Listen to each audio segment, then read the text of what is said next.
I wish you guys the best with your Yum Yum podcast. Yum, yum. Hi, Ryan. Hello, Rachel.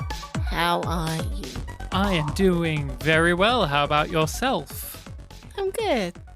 Thanks for asking. No problem. Thank you for answering. And that is Yum Yum Podcast, everyone.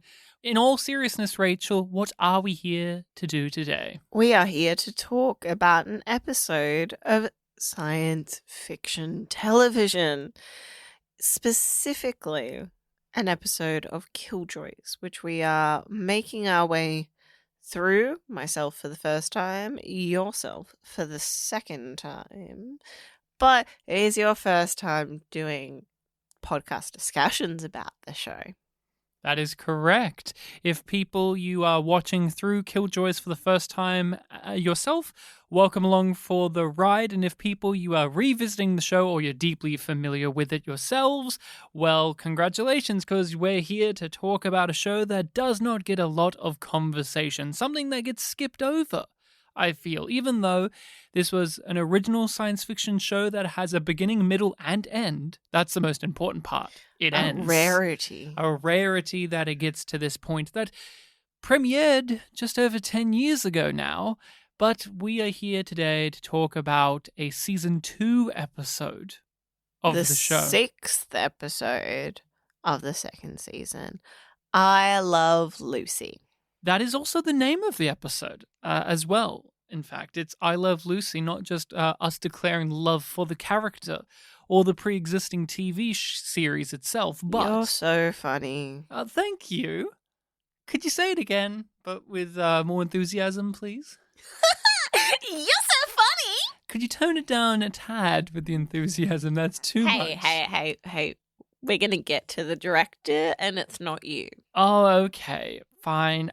And I have a summary here for us. It's pretty short and simple and sweet because, again, this is an episode of Killjoys that is rather self-contained, and yet it's going for the big picture stuff. The team are looking for more information about the green goo and find a collector that may have some relevant clues to that mystery. That's what I have for us. Because there is no meanwhile. There's no meanwhile in this one because we are just so laser focused on this. There's tertiary elements that happen in the episode, of course, but there is no subplots. We're not cutting over to Potter doing this. We're not cutting over to Pre doing that. We're just focused on Team Awesome Force learning more about the green goo, and they get into some shenanigans instead. Yep, that's about it. This episode is more about what it means and how it does it than what happens. But it's very funny. This episode has a lot of humor to it. With Killjoys, we like to keep track of the moments that make us smile, make us laugh. What was the yum yum laugh for you in this particular episode of Killjoys? Because we're Yum Yum Podcast. That line from Star Trek Discovery that inspired us was not only strange, but it was hilarious. So what was a moment that stood out for you in this that was particularly There funny? were a couple that I was just like, that just tickles me. Like, I don't feel like I had as many laugh out loud kind of moments with this episode, but I feel like there were points where the show wanted it to be laugh out loud. And I was like, nah, you're trying too hard. Wow, Rachel's slamming it. It's trying too hard. I'm going to give it to Stop Talking, Get Naked. Because I think that's going to become a touch point. Davin is... like, the robots are attempting to strip him off. The gynoids. Yeah. The fembots are trying to strip him off, and they're like, shut off. He doesn't want to take his shirt off. Luke McFarlane said, I've had enough of taking my shirt off. Let Aaron have a go. And they said, no, we know the audience. They're not here for hairy-chested men.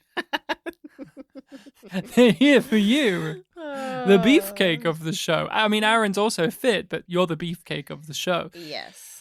there was a lot to choose from in this episode. I personally... Pre's here. Pre is here. Pre's always great for a laugh, but I chose a Dutch moment that comes off of a Johnny moment, which is... the wet pants? No. No? No. It's at the very end, in which Dutch is going to go off and talk to Romwell, and Johnny says, hey... He lost an asteroid. He lost an asteroid ship, so be careful. Be considerate. He's lost an asteroid ship. And an asteroid ship. And Hannah John-Kamen's rolling over the eyes and just sighing in disbelief of that was so funny to me. I love how much they're giving her comedic material in this season, especially playing the put-upon straight person of the ship. She's so good at it. She's just so great, and they're really giving her a lot more moments of just that kind of physical reaction to things. It's not just a quippy line and retort. It's like a full body reaction of just... It's not all what I don't want. It's not just... Although she did get the great line of, I'm not your manic pixie dream assassin or something along those lines. That was very good too. I did note that one down. I really like just her sighing and rolling her eyes about the death of the asteroid ship and Johnny's fixation on it. He was obsessed from the beginning. Like, as soon he looked ready to cream his jeans the moment they entered that asteroid field. Do you think he has a thing for technology? Oh, maybe. We know it has a thing for him. That's not a question that I was prepared for so early in this discussion. I thought we were going to get to that later. I have something to reveal here of great significance.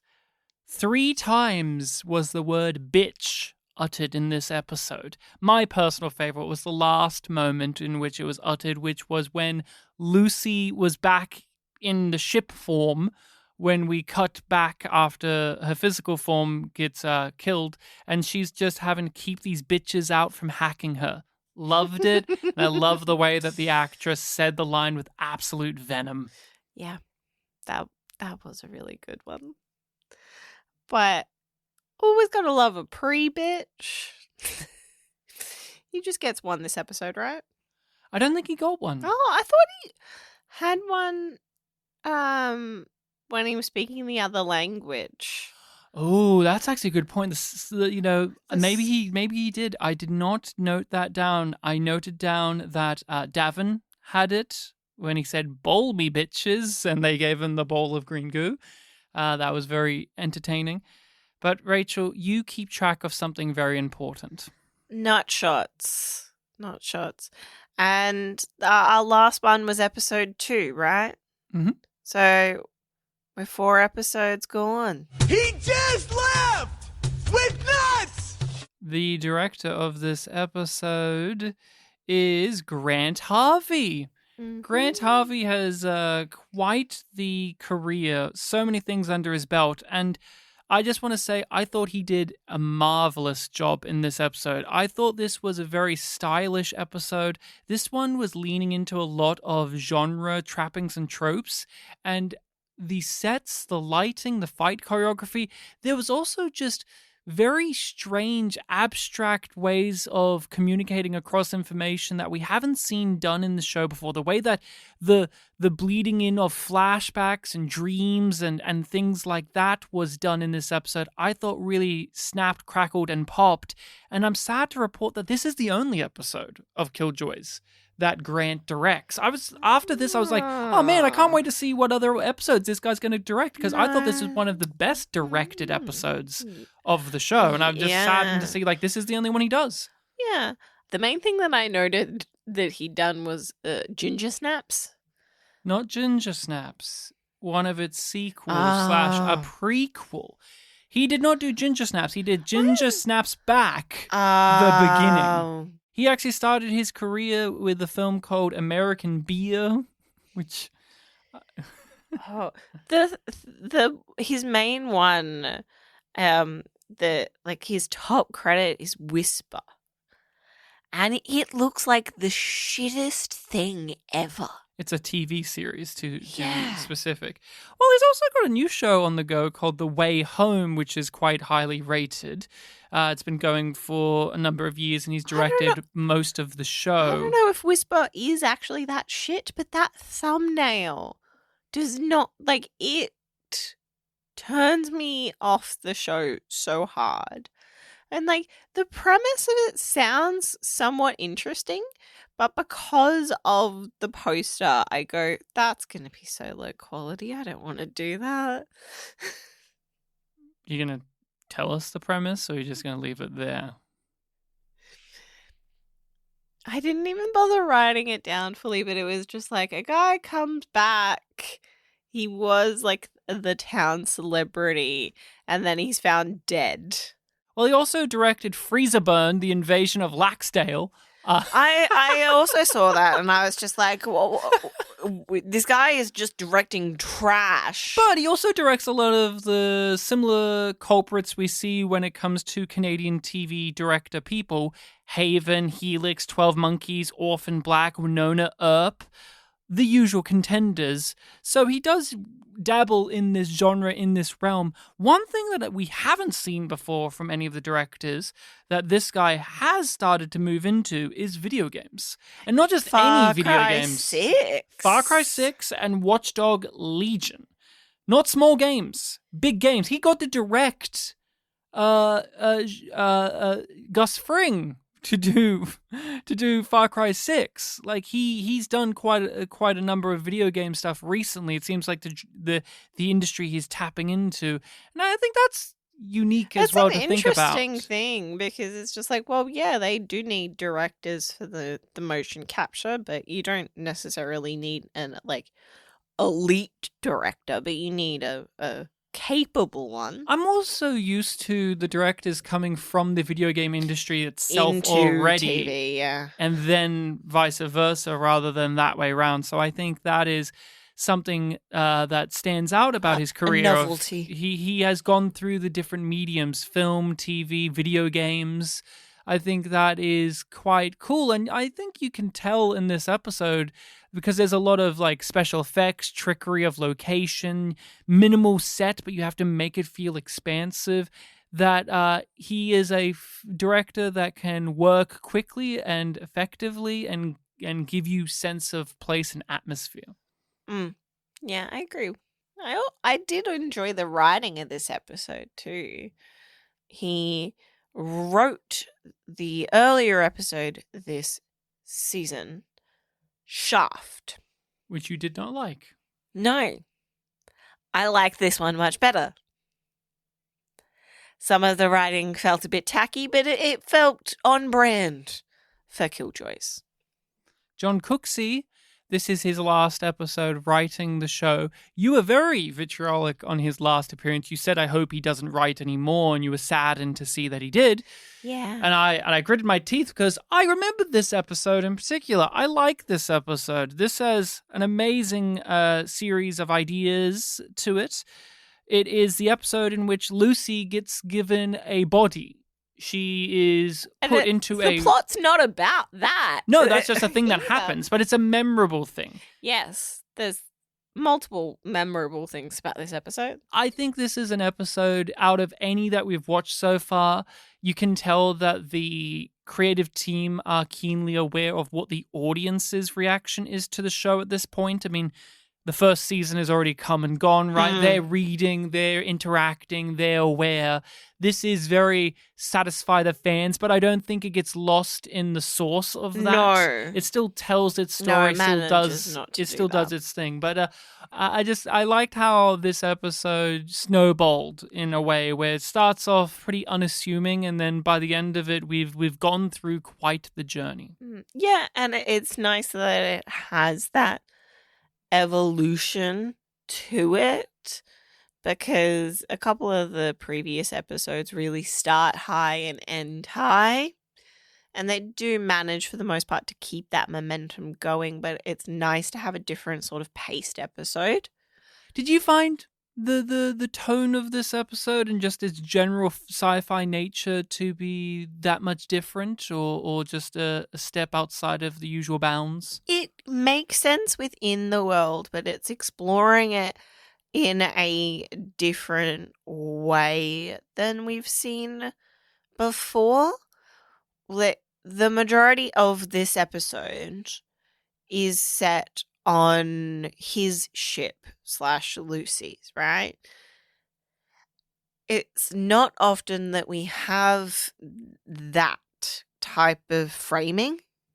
We're usually on We're- a planet, on yeah. a moon, or we're usually on like a sci-fi base or warehouse or spooky spaceship. This is like a weird spaceship even for them. It's this asteroid that's been made into a spaceship, and it has all of this foreign technology woven throughout it, including the gynoids.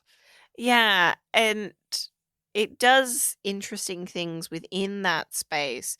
It's not revolutionary, but it's fresh. One of the things that I really haven't been aware of until this episode really hit me with it was the technology of Killjoys and how it keeps being built upon, and the way that they're just evolving it and giving in a logical, consistent way. Like they're building out, and they've got their knowledge of the technology and what exists in the quad, what exists in the J, and what exists beyond.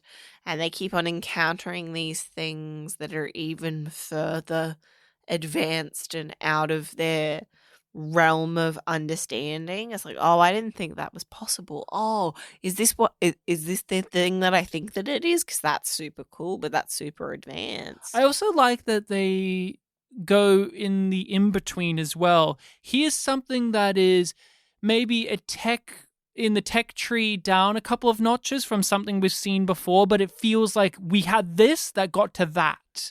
Like with the Neuralink that Klein uses in the show, we've seen that come up a couple of times, and in this episode they had a similar type of thing to it, but it wasn't the exact same. It feels like on the tech tree level, it's a couple of generations behind. It's how they got to the Neuralink, maybe. Yeah. Or it's just some other culture's way of doing that, because this character, the Collector, we find out is an immortal being who's been around for centuries, and he's not from the Quad, he's from outside of it. So he is this man that has a treasure trove of goodies. And like the technology thing, to any science fiction universe, they have to set their rules of what they do and don't have.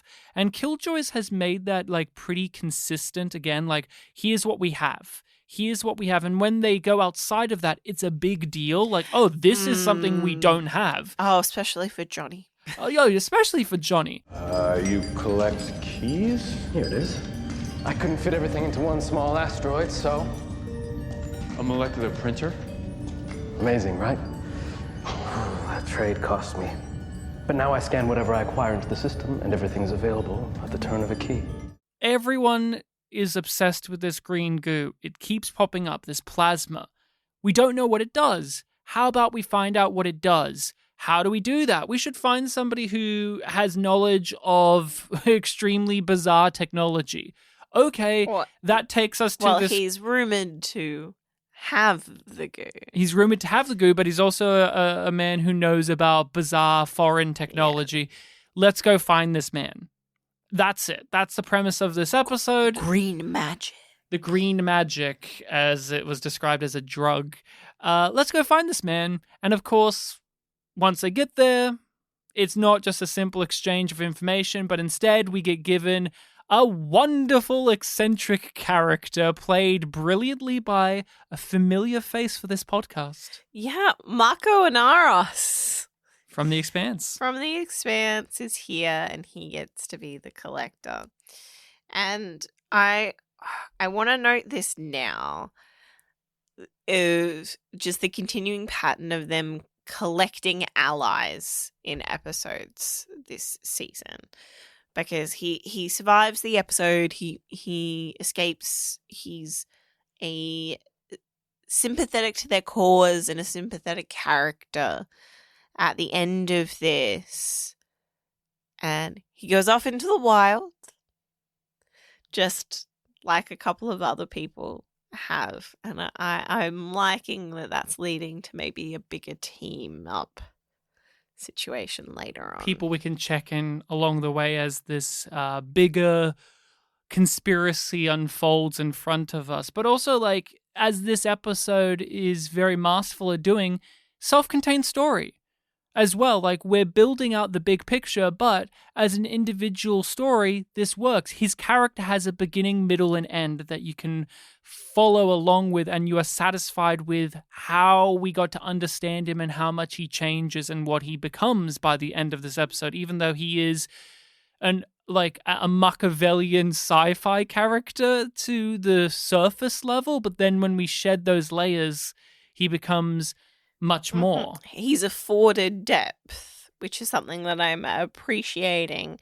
about those characters that are popping in for an episode, being established and then leaving. It was sadder when we had it with I'm remembering Alice, but Alice is the name of her arm. Clara. Yeah. But this season's been very great at fleshing out these guest star characters, these side characters. Keon Alexander is the actor who plays Romwell, the collector, as we're calling him.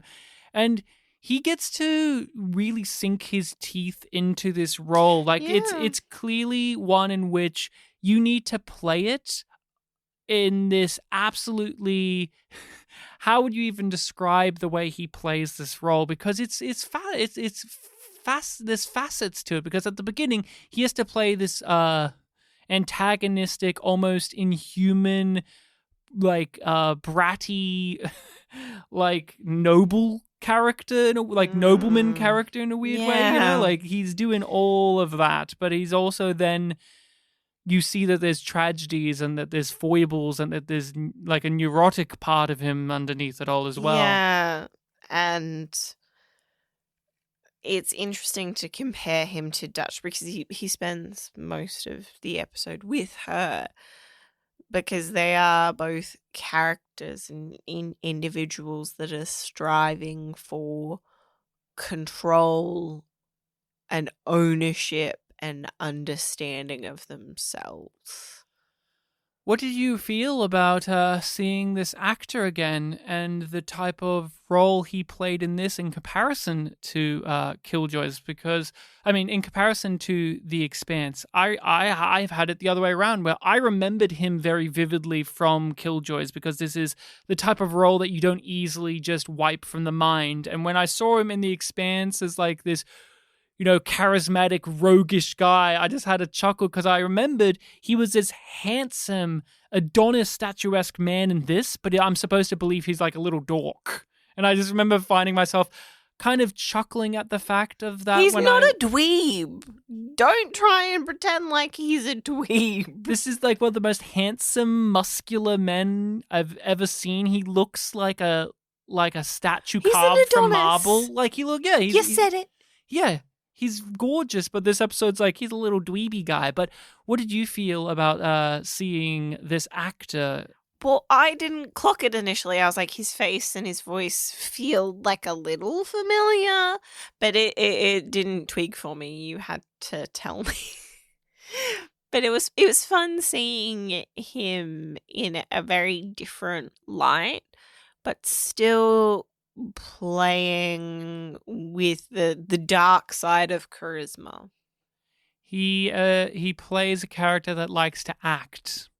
In The Expanse, Marco is a character that's so much of a pompous asshole that he's always peacocking and showboating. And Romwell has a bit of that showboatiness to him as well. Like, he wants to impress everyone, but also he doesn't give a fuck what you think because he's going to win at the end of the day because he's immortal. That's something too, like talking about the tech stuff. they kind of, without directly referencing it, but they kind of bring back to the mind those nanites from season 1 and how they would repair everything. Well, this is a person who's immortal not because of any green goo situation, but because he was injected with a bunch of separate He's nanites. not a level 6, and he's annoyed that they think that he is. Yeah, and he's just an immortal man from this weird nanite thing that happened to him centuries ago from like some black market dealings. Not even the same nanite thing that the company created in season 1. Like, it's just No. Again, and we come to that. these. I like that detail because I didn't know how old that technology was. But hearing that, that existed 400 years ago?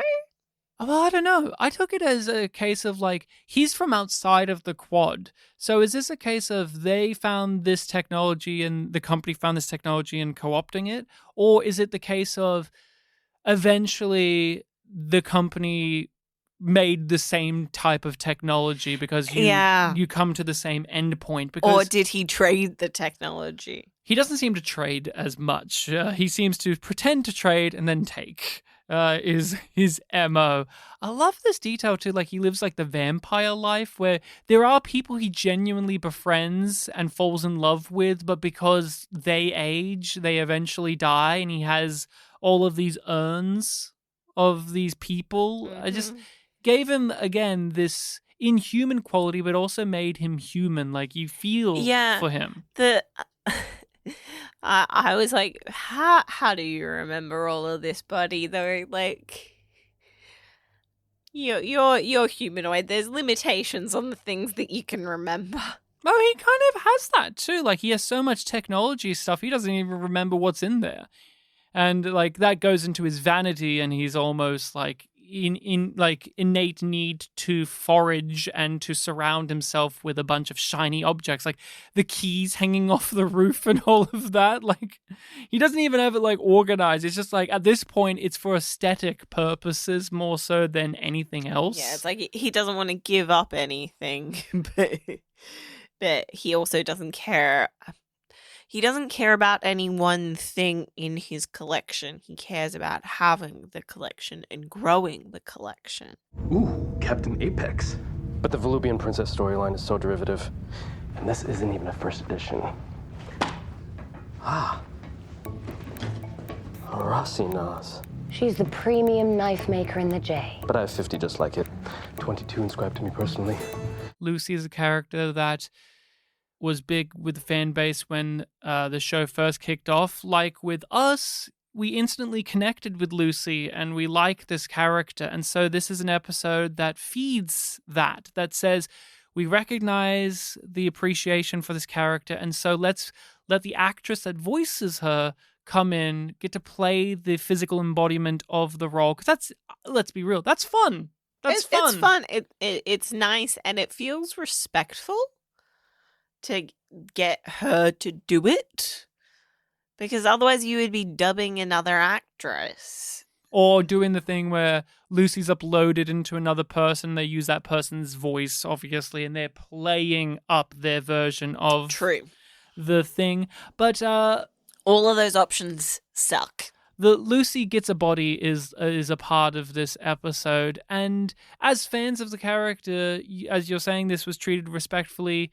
You were happy with how they did this and how it played out overall? I was, especially when they have the awkward interaction of, will you kiss me? Because it feels so true that Lucy would want to kiss Johnny before losing a body. And the way that she convinces him to do it.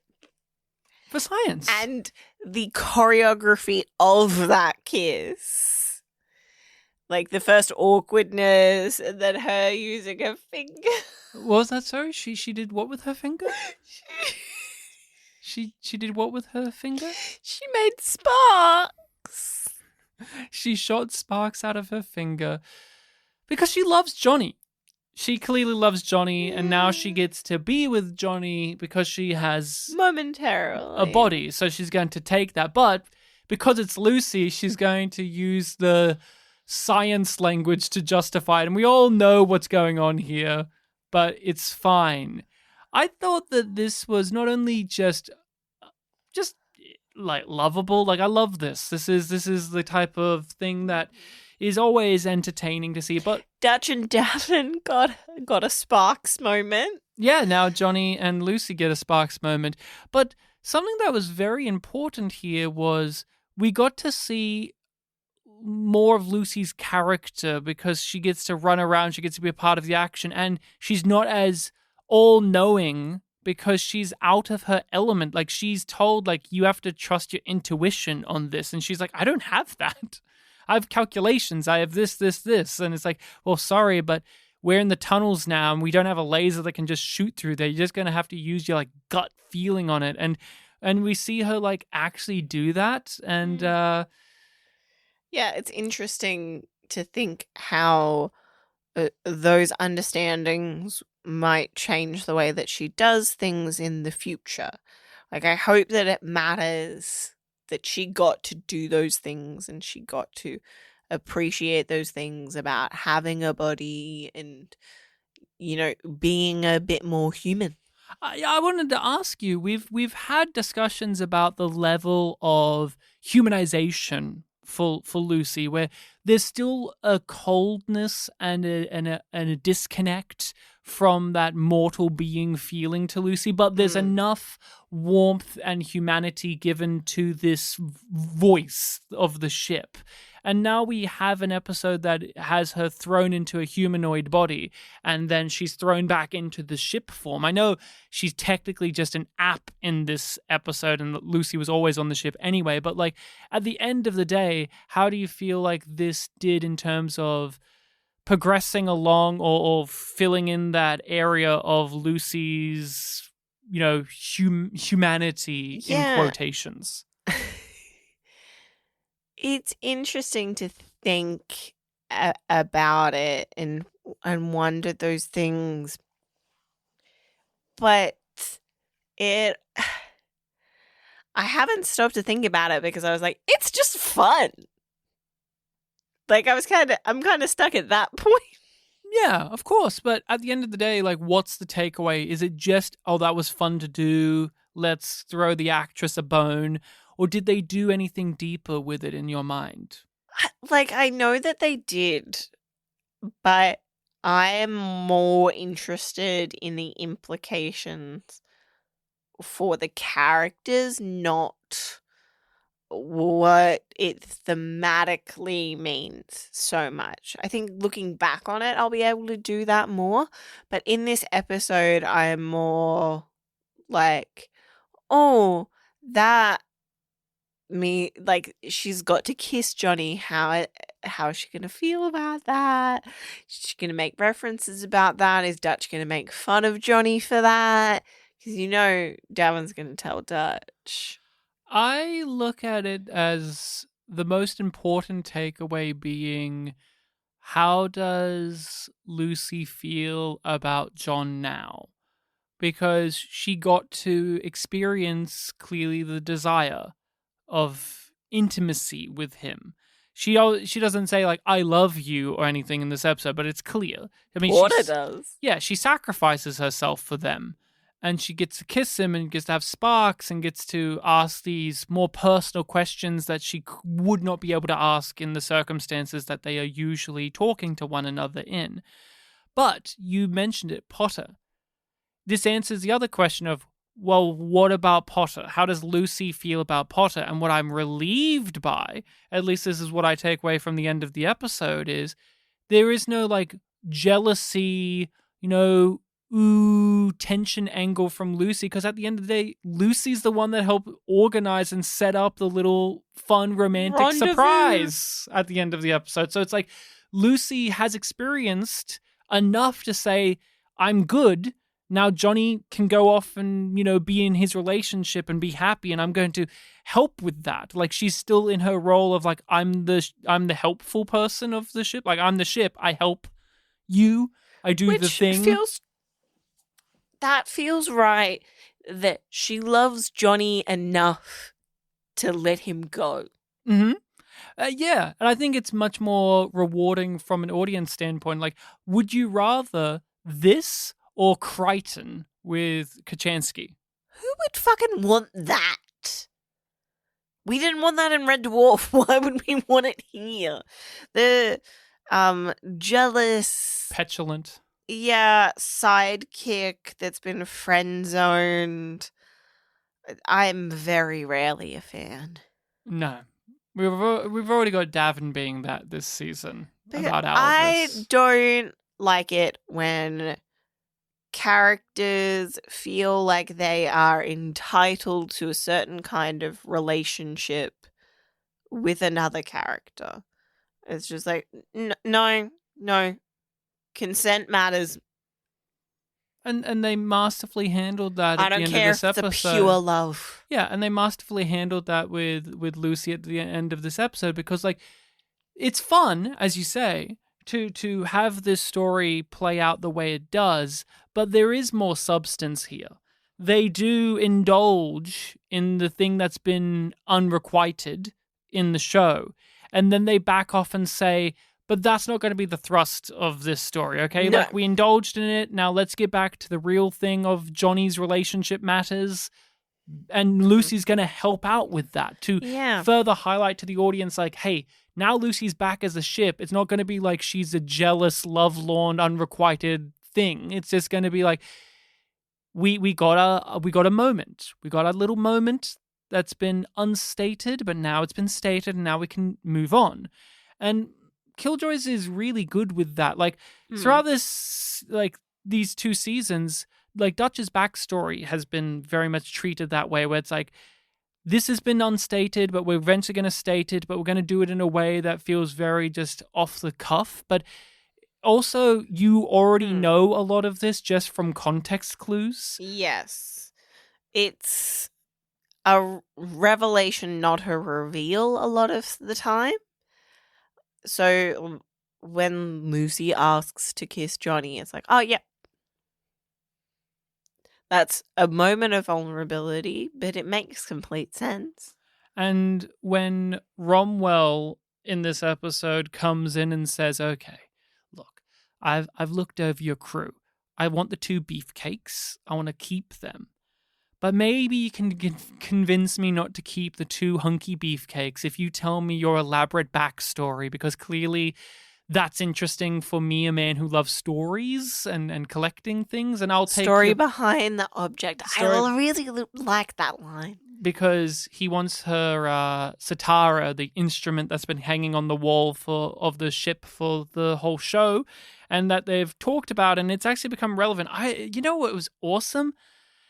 We saw her playing it in an episode recently, and then this episode has her make someone else play it, and it's like poisoned, but she's immune to she's built up an immunity to this paralytic agent, and it's like, oh great, like we've seen her play this in the show already before, but we haven't seen anyone else touch it. Yes. So really rewarding to the viewer when you think back on all of it. But Dutch... It also makes that reveal more, because you're like, wait, what is it doing to him? It was like Dutch didn't get to touch it. She was fine. What the fuck is going on? And that everything from her past is a weapon. My tutor didn't just teach me that song. He taught me to kill. I killed for years. He let me believe that my wedding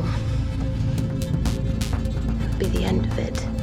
It's fascinating how this show is doing character depth and how much Dutch gets.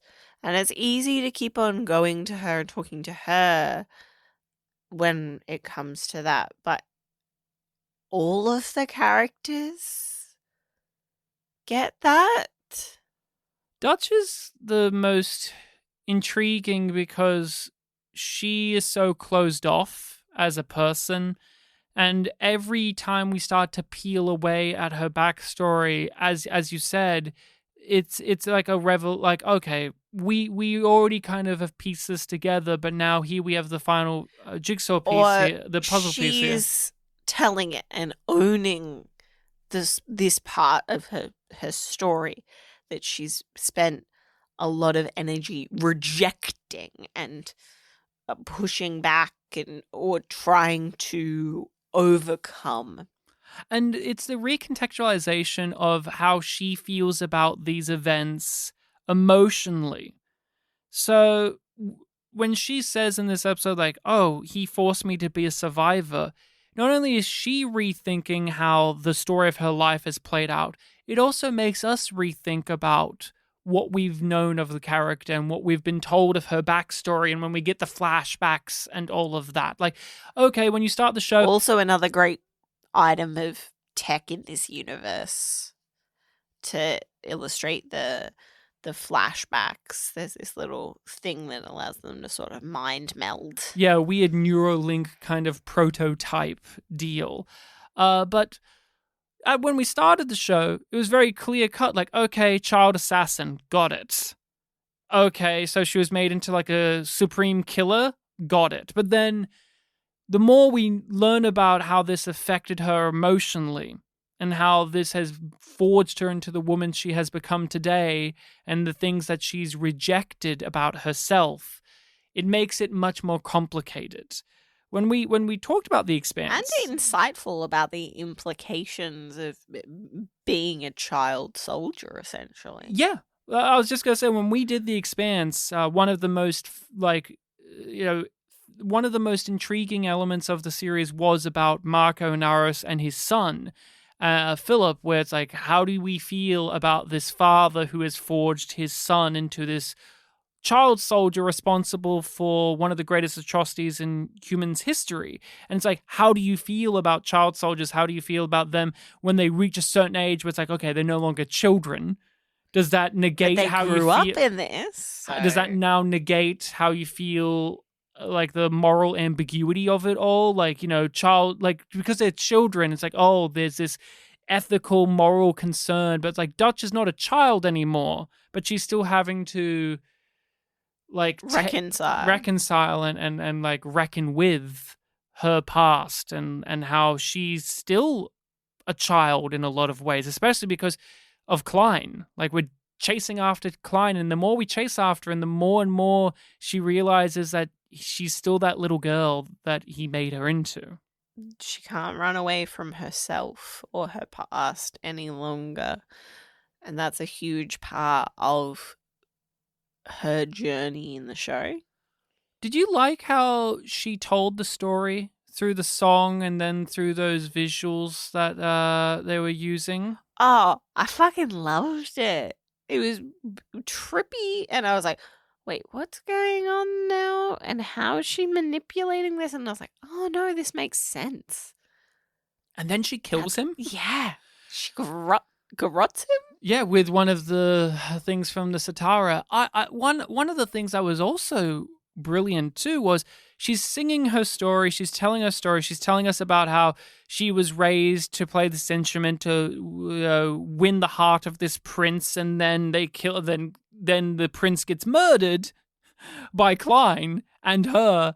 And so it's like all of this stuff she was told that she was going to do was just another assassination in the end. Like, it's just this vicious cycle of murder. But one of the weird choices that I've been thinking about was she starts telling this, and then it spins out to what both her and Romwell wish that they could have, but both of them know they will never be able to attain, which is to live a normal life, to marry, to have kids, to grow old. Neither of them are capable of that in their minds. And it was this I thought it was just such a striking choice of, like, it's not just she tells a story, he gets paralyzed, and then she kills him. Like, the heart of her story... There's a moment of shared humanity. Yeah, the heart of her story and their psyches connected and found something that they both have within them, which is that's like that personal tragedy, because he is immortal and she feels like she's unworthy of being able to have that. And they both have this dreamscape vision of what it would be like if both of them had it with each other, but if they just had it at all, which I thought was just... And it's interesting to have that in the episode where another character is confronting Dutch about her jealousy towards Sabine.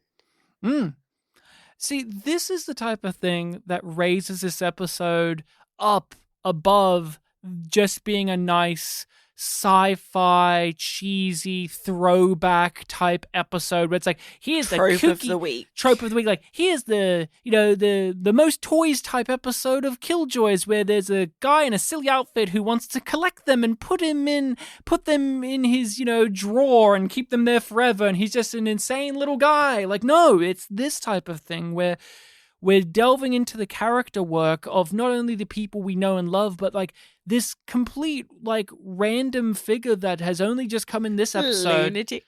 But yeah, and he's not a lunatic anymore. No. He's not just this crazy guy. You get a real like understanding of who he is and why you feel for him by the end of this episode, and you'd be happy if he returned. Yeah. And if he doesn't, you're still happy with how much we're able to flesh him out. And how do they flesh him out?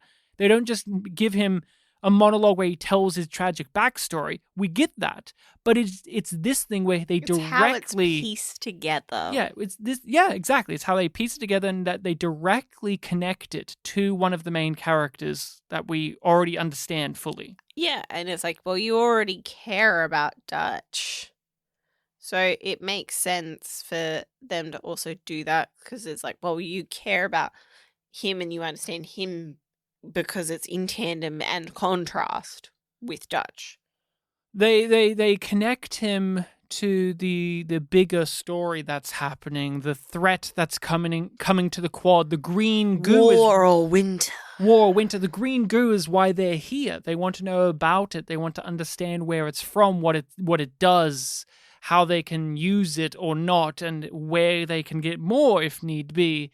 And he has all of those answers, but it comes down to, again, him relating it on a deeply personal level with Dutch. Like, his story is about, like, he was a young man who was exploited and is now running away all of the time. It's like, oh, do you think Dutch connects with that story?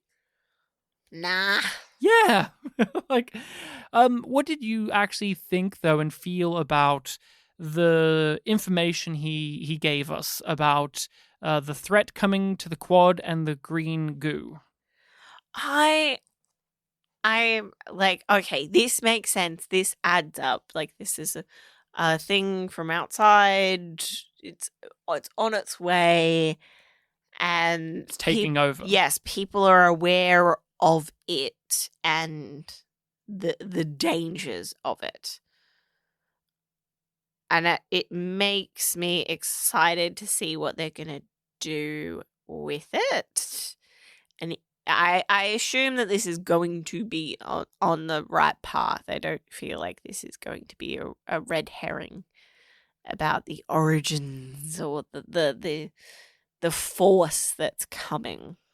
He had this like throwaway line about the level 6s and how they're like a dumbed down perversion of this green goo force that he's encountered in the past. Like, he's aware of the level 6s, and he's aware like how it is like an offshoot of this horrific invading force that he's seen in the past. Yeah. And I think that's something that's something to note down as well, of just like, not only is it just as simple as, oh yeah, the level 6s, they're the things from my past. No. He's just like, the level 6s are connected to that, but they're like a weird thing of their own that actually seems pretty tame in comparison to what I know's coming. So don't worry about the level 6s. They're like small fish in the comparison to what I know. It's like, okay. Yeah, and it makes this growing threat feel even more ominous because our characters have barely escaped the last couple of times with the level 6s. So the idea of them going up against a force that's a magnitude more difficult. I've heard rumors over the centuries that the invaders that came to my homeworld were making their way across the galaxy. Toward the quad. I wish I knew more. The plasma, they're calling it. I prefer green goo, personally, because we used to call the proto-molecule in The Expanse blue goo. And I like that we went from blue goo show to a green goo show, but they're calling it the plasma if we want to be real official about it. Well, we would often still call the protomolecule Blue blue goo. goo after it had a name. So we get more information about the powers and the way that it can be utilized. We even get stories of where it came from. From Romwell. He said it was the blood of their ships. yes, and they had organic ships, which is always a fun concept. Mm-hmm. And that's been explored in a couple of things that we've watched. And even Romwell, with everything he's collected, everything he's seen, that's still considered alien. You know, that's still considered unusual. That's something that you don't see is organic ships. Even after all of this time, he's still not really come across that. So that's a big thing. But what about the other elements of the plasma we learn about, like how Davin starts this episode by... Oh, the Mossipede gets a name. Mossy. Mossy. Did Mossy die in this episode? No. Got cut in half. Yeah, but did they take it with them when the asteroid ship exploded? I think so, right? Well, yeah, because half of it was still on Lucy. I couldn't remember if half it was on... Oh, yes, I think so, because they were on Lucy. Mhm. Okay, so 'Cause Mossy's fine. And it can regenerate. Yes. But you were saying Mossy gets a name, but how did Mossy play into this episode? Because Davin accidentally mind melds with it. So he touches the goo and then is in the mind of Mossy and has the line that really stumped me, but you were like, Makes why do sense you have to me. a problem with it? Which is, I'm going to throw up with my whole mouth. Because he experienced being the Mossipede, which is nothing but a mouth. It's just a big mouth. But he shares the consciousness of the Mossipede because they drew the goo from that. Like, that's their theory. It's like, that's why you could share it with it, because this is the goo from that. Yeah. Not just it's green goo and you connected with the thing. Hence, what happened last episode? Him and Klein swapped bodies because Klein put green goo in him. That's in Klein. Yep. It's connected. And we're just playing around with what powers Davin can have with the green goo. Like, and he's making it dance. And... really enjoying having that power, having that control. And he has that conversation with Dutch near the end of this episode where he says that. He owns up to that. It's the proudest he's been of himself since the military. Yeah. And so, since he fucked up at the end of yeah, the military, But yeah, like, since everything went wrong in the military, he was a wizard in this episode, Rachel. You got so annoyed with him about that, though, because he used all of the green goo to explode things. You didn't need every single fucking drop. Thankfully, Romwell printed off a spare. Yeah, I'm glad that they didn't have to go through another adventure to get more green goo, but really, it's a bit of a contrivance, but it's fine. No, I don't think it's a contrivance. I think it makes sense considering what everything we knew of him was. He just loved printing things and making duplicates and having like 50 billion keys. I like the bit where Dutch is trying to find the specific key and she keeps putting them in. You get like weird, horrific things that come out, like the big spider or like this weird probe, or like it just kept going and going. I just thought that was just a great little gag as she's trying to figure it out. And then he walks in being like, "Oh, hello, I'm alive, by the way." And you're a horrible person. But you didn't know that when you killed me. Yeah, he's trying to guilt her for murdering him, and she's just like, "Well, you came back." It's like, you didn't know that I would.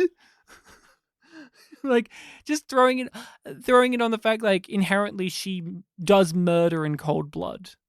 Oh, She wants yeah. to say that's in self-defense, but, like, No. you murdered me. Yeah. It's like, well, you were trying to trap us. It's like, yeah. It's like she's still fighting against that sort of litmus test of Klein's of being able and willing to kill. We've been doing a lot of positives. But I want to attack this episode for something. Not because it doesn't make sense, but because I didn't like it. Dutch sleeps with Alvis. You didn't like that? Nah. Oh, okay. Nah. I also don't like his post-coital reading his Bible equivalent and then giving her a mild revelation. I did not. We record our reactions, and they can be found in full on Patreon and in part on YouTube. And you can see that both of us didn't enjoy that. But saying it aloud after we watched it and just now, I kind of love it. Like, it's insane, but I kind of love that, like, she has this whole... I kind of disagree about her having sex with him. But I think it makes a lot of sense. I just wish he was in the episode before this. Like, I just don't like that he just is shoved in there at the end. I don't like I like it, but I am frustrated by the cat and mouse that's happening between Dutch and Davin. It makes sense that she's going to Alvis for that kind of comfort, especially after a conversation with Romwell. Yes. I actually think I actually don't have a problem with the cat and mouse Dutch and Davin stuff at all, surprisingly. And I thought her having sex with Alvis worked, especially her conversation with Romwell. Structurally, I do find it irritating that Alvis was not in the episode earlier. He just shows up here for this moment and then exposition. That's what I don't like. That feels just too scripty. I need that clean nature that the rest of the episode had of setups and payoffs. This is just, it's a payoff. But it's like, yeah, it makes sense because she uses Alvis in this way. Yeah, again, I need him to be in the episode. I personally need him in the episode beforehand, so that way when we cut to him, I don't do what I did in the reaction, which is just go, oh, I didn't expect you to be in this episode at all. Oh, okay. Oh, you're here. Okay, oh, you're here, I guess. Like, okay, bingo card did not have you here in this episode at all. Like, that threw me off. But I do think it's pretty funny, and I do actually think on a great character level that it's hilarious that after they have sex, he grabs out his Bible and just starts reading to her from it. Like, I actually think that's pretty hilarious now that we're saying it aloud. But when we were watching it, it was aggravating. Jarring? It was, jarring. I just found it kind of aggravating because it's like, oh, okay, we can't end the episode. We have to have the big... It wasn't horny enough. Not even the horny. Like, it's this clunky reveal of... And it's not a bad reveal. Here's the thing. I like this, but I just wish that it was done in a different episode. Maybe this is the kickoff to an episode, or like just in a different way, but the reveal being what from his Bible? That the green goo is connected to the tree that they're always talking about, and that the Skybacks originally started cutting themselves to prove that they didn't have the green goo in them. You think the sap is the plasma? I thought this was just religious metaphor, but what if it's true? What if we're all looking for the same thing? It's just hidden in code. I don't think the Skybacks started cutting themselves as penance. I think they were doing it to prove that they weren't infected with plasma. Another random clunky thing in this episode was just the wall is brought up. Potter is investigating the wall. They'll understand when the wall comes down. It's like, okay, we're threading the needle. It makes sense. It's flowing on. It's hidden behind the horniness. But it's there. The wall is getting new details about it. There's like this specific type of material that no one knows what it is, and Johnny has to investigate what it is. And correct me if I'm wrong, like it's like this almost like psychic control substance? I wasn't sure. I wasn't sure about it. And I'm like, I don't know if I'm going to understand Psychoplasty it or whatever? Like, yeah. It sounded like it was like a mind control thing. Yeah. Like, they put this into the wall and then it would harmonize. Yeah, and the plasticity. And it's like, Yeah. if they're trying to control a whole area, it makes sense to just start small. I don't mind, again, not a bad idea, especially after this episode talking about how this invasive outsider force comes in and takes over. It doesn't just destroy, it takes over. And this further, like... It's like, is this stage one of the invasion? Yeah, really? Well, even look at the rack and how that's been taken over or was made for taking over things. Like this series is really going in on this kind of imperialist thread with the company, with the rack, with the green goo, with the nine, like with all of these things we keep talking about, like this power of the elite. And this story about like this tyrannical dipshit guy who wants to put up a big wall. This episode came out in 2016. We know what they're doing. We know what they're commenting on. But it doesn't feel so ham-fisted and so overtly about that, where here we are a decade or so later, and I'm not saying like this feels like a dated piece of commentary, because it still has enough distance and playing around in the genre that I can look at it still as just like a science fiction story, but thinking about when this episode came out, the social commentary is still very clear. And that has become less interesting because, here we are now a decade later and it's still relevant. relevant. There's so much more. There's so much more stuff. There is so much more stuff, but that stuff is still relevant, unfortunately. And the things that it represented are still relevant, unfortunately. So that actually hits kind of hard in a weird way, but also, again, not so on the nose that you roll your eyes at it. Like, we've gone through most of this season and haven't even referenced the fact, like, one of the big plot points is the bad guy wants to build a big wall. It's like, yeah, we know what they're talking about, but they're doing it in a way that works overall. And as we wrap out this episode, Rachel, this one was also about a lot of romances, relationships, and sexy times. Dutch and Davin, they're doing their thing, and Pri has some words of wisdom about that, about how, like... Don't want. Yeah, you don't want, but you don't want anybody else to have them. Which, it's a thing that we see all the time in TV and in real life. It's unfair of her, because she's been letting Davin go crazy because she's not interested in him and she's interested in Elvis, but she keeps playing with Davin's emotions. Like, she is aware and she's been She's not letting jabbing. go. But then as soon as Davin's like, okay, it's not working out, I'm going to move on, then she starts to feel the rejection, the pain, the hurt, the longing. And it's like, Dutch, you can't have it both ways. Mm-mm. You don't get to move on and stop him from moving on and not be the asshole.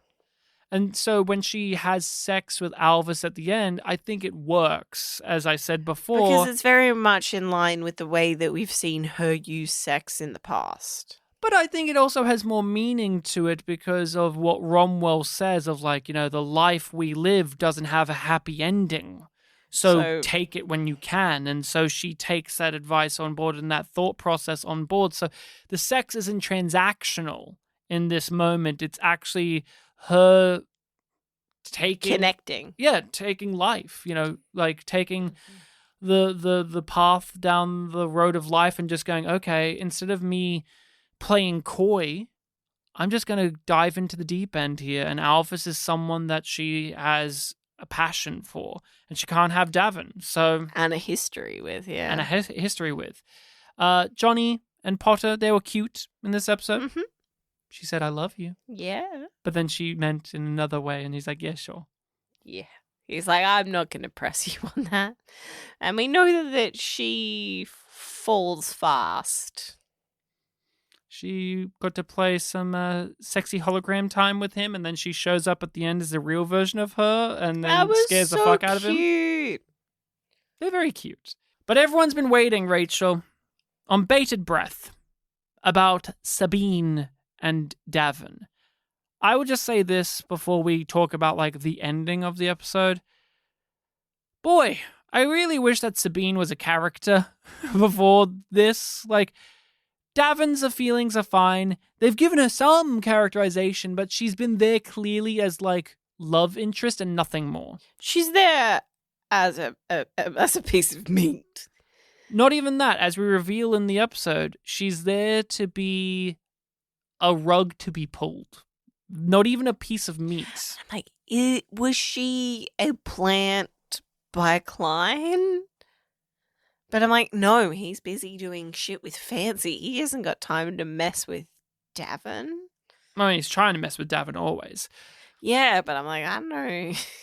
But see how you went to that end goal? Like, isn't it disappointing that she wasn't an interesting character? So then when we did this twist reveal, it actually felt like something rather than us just talking about, like, other interesting characters and what their motives are, rather than like, oh no, not Sabine, or what's her true intentions, or all of this. Instead, it's just like, it's not about her. It's not about her. It was never about her. And it's not about the betrayal to Davin. No. You know, it's not like, oh, Davin fell in love with this woman and now she's revealed to be a green goo person. Like, the reveal is Sabine has plasma in her. Is she a level 6? Is she something else? We don't know. Was it a thing that happened to her, or was it because she was fucking Davin and he unconsciously repulsed the goo? Are you saying he came goo? No. That was very clearly not what I was saying. You just wanted to say that. I thought you said that she didn't have green goo in her and then he repulsed green. Oh, you're saying she had green goo in her and he repulsed it out of her. Yes. Yeah, I mean, he made her come green goo. Yes. Yes. Yeah. I think that's the implication, right? Mm. Like, his dick is the Cylon detector, basically. Like, because, you know, in Battlestar Galactica, fucking sentence. In Battlestar Galactica, Boltar was allegedly making a Cylon detector that really went nowhere because he was always on their side. But it's great in this show. The ending of this episode is a very, very, very raunchy sex scene. Like, they showed a lot of skin, not full nudity, but they showed quite a bit. Yep, it's the straight up horniness that made it feel a little off kilter, because when it's been more of a meaningful sex scene in, like, even between him and Potter, it was quick though. It was horny and fast, and this was like, that's what I mean. Like, they lingered on it.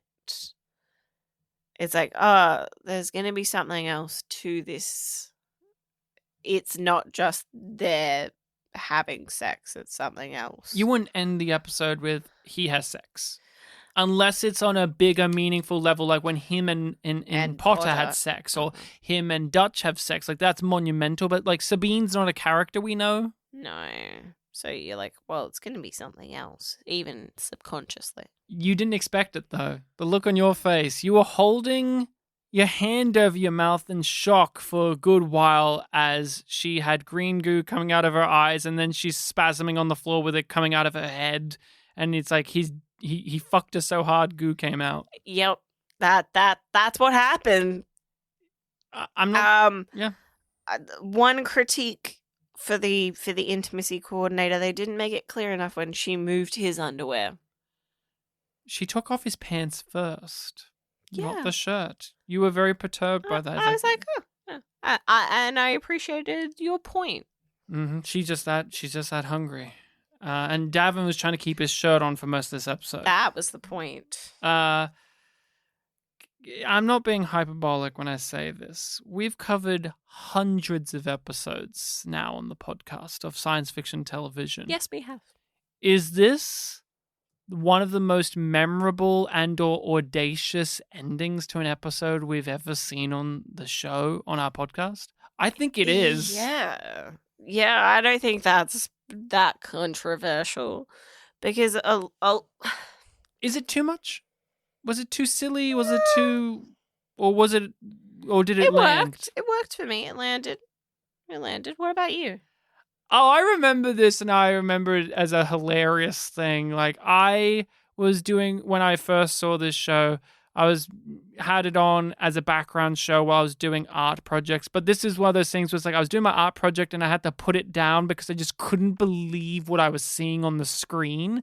I just couldn't believe that we revealed that this side character was not only an undercover whatever, but we did it through a sex scene, and that Davin's magical powers happened in this. Like, that's just hilarious. Probably via his dick. Yeah, probably via thrusting.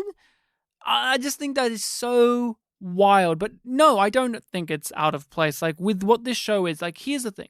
When we talk about, like, insane, bizarre choices in something like Star Trek Discovery, it's usually in a negative sense because it doesn't feel in line with the sensibilities and the attitudes and the style of that show.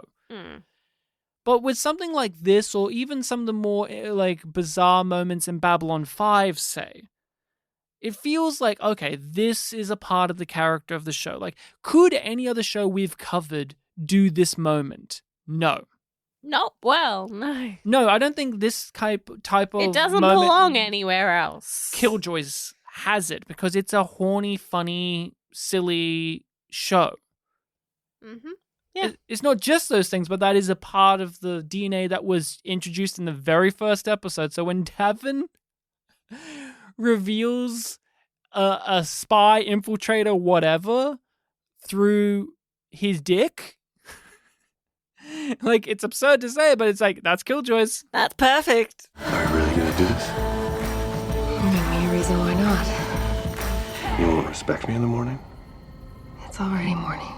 What would you rate this on our system of yum being bad and yum yum being good? Yum yum. Yum yum. It's memorable for good reasons, but fun reasons. What about you? I give this a yum yum. Yum yum. It's got great little moments, funny scenes, gives the fans what they want without being self-indulgent, and just has surprising amount of depth underneath the hood of what seems to be a very stock standard, archetypical sci-fi story. So yeah, I think this is a winner overall. But Rachel, are you keen to know what episode 7 of Yes. Killjoys is? So next time on our podcast, we shall be watching and then talking about. Oh, wait. Can I have a guess? Yeah, do you remember? Did you look ahead? No. It's usually like a fun title. Yeah, but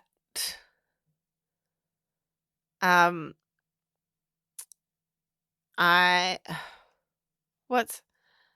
feel like it's going to be a pun on Pandora's box, because I feel like they've opened up. It is heart-shaped box. Uh-huh. So heart-shaped box is the next episode. Any thoughts on what could be happening there? Because although, we have the big thing at the end that they have to follow up on, you imagine, right? With Sabine. Yeah, like that feels like that's part of, the revelation. The box is opened. Nothing but despair. Is she dead? No, nothing but yeah, I assume so. Well, hope is all that's left in the box, but Hope is you part 2. That hope is you part 2. But no, any other thoughts on what could be happening next time on Killjoys? I think that there's going to be a part of Porter sneaking off the ship. That's what I hope for. I think Alvis is going to come back to Lucy to report, and for there to be an awkward scene with, all of them together. Okay. And I would assume that Potter gets involved with the Sabine thing just because it's like a Yes. magical. Well, we assume that, but sometimes they don't use her for that, so you never know. Look, here's what I'll say. I don't remember if this episode does it or not. I would just love if we got to touch base with Dulcea. It's been a few episodes. I was thinking that earlier when you mentioned the night. I'm like, oh, Dulcea. We haven't seen her in a bit, but sometimes it seems like if they follow the same pattern they did last season, it's like they introduce her episode 4 and then she comes back in like the penultimate, like the last episode or penultimate. But we'll see. Okay, everyone, thank you so much for listening along. You can find us on all of your social medias and podcasting sites under yumyumpod or yumyumpodcast. Rachel, how can people contact us if they want to outside of those social medias? Well, they also have the option to email, which is yumyumpod@gmail.com. But my personal favorite is our private Discord that you get access to once you become a patron. We have a Patreon in which we upload these episodes and full reactions to watching Killjoys. We have our Patreon, Yum Yum Podcast on Patreon. You get those things early in full, as well as that community Discord and a huge back catalogue of goodies. We have so many things that we've discussed on there. Strange New Worlds, we've talked about that. We've talked about Doctor Who. We've talked about so many things. Movies on there as well. The X-Men movies are on there in full discussions. So much stuff. If you have the means to do so, please support us. But if not, you can at least leave us a rating and review and or recommend us to any people out there you think would enjoy some discussions of science fiction television. But until next time, we've got to go now because we've got to look after our pet Mossy. Such a dumb name. So disappointing. You don't like Mossy? It's just so basic, which is like Johnny. It's like the Mossipede version of Lassie because he wasn't allowed a dog growing up. Yeah. He did say dog, right? Yeah. So that does indicate like dogs exist in the Killjoys universe, right? Yeah. Because, I found out, I got some clarification on this. They live in a complete, like, Killjoys exists in a completely different universe to us. There is no Earth or anything like that. I just wanted to give, we were talking about that in season 1. It's like, is this a science fiction universe where we're so far in the future and Earth isn't a separate thing? No. Killjoys just takes place in an alternative science fiction universe where Earth doesn't exist. Like the J cluster is, our solar system equivalent type deal. Like, you know what I mean? Yes. But it is funny when they bring in things like, dogs exist. Yeah. But then also we have like other creatures that have specific names that we, the audience, don't know of. But then, they and another thing, just random thing, final thing I noticed. You know how it's called the Royal, his bar, Pre's bar? Yeah. Does it bother you that it's spelt Royale? No. It bothers me greatly. I was thinking about that this episode. I was just looking at it. It's like it's spelled with the like Royale. Why do they all pronounce it Royal? Bye.